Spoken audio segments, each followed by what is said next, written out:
2, we have our 2 categories. If we click through to product 2, we can see our merchants, 29, 24, and 19. If we click through to product 1, you can see that merchant 3 doesn't show up because it was blank. I don't have anything set in product 1 for merchant 3. Okay, so that's just how I handled that.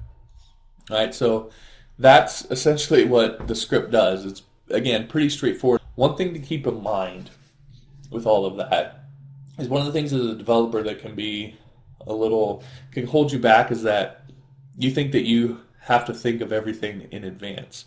When you're developing an application that's this big, realize that there's going to be one of two ways that ultimately this gets released. It's either going to get released to a client that's paying you and it's going to be proprietary, but that client is going to give you feedback. They're going to put it on their site, they're going to start using it, and they're going to say, hey, we had this problem, so on and so forth.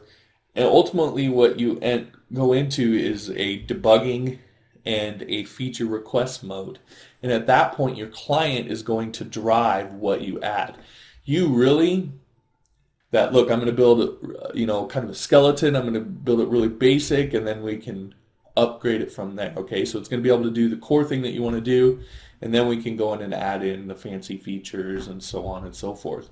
If you look at any script that's been developed, that's ultimately how they start. They start off being really good at that one core thing, and then they add features from there. So that's what you need to do when you're building your script. You don't need to build it. It doesn't need to be Joomla day one or WordPress day one. Okay, there's a reason that they go through those revisions. The other, usually, because when people start using it, you're also going to have developers using it.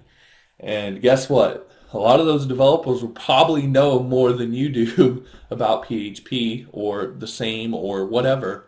And they're going to tell you, hey, why are you doing this way? Why don't you do it this way? This is a better way.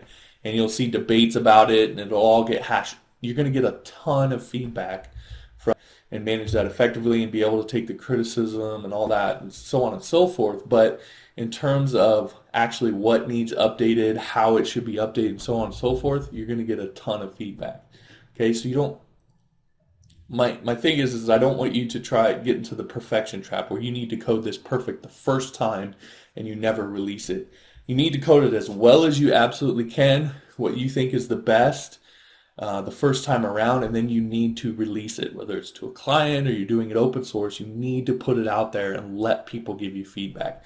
That feedback is ultimately what's going to drive it and make it better, like WordPress or Joomla or Drupal.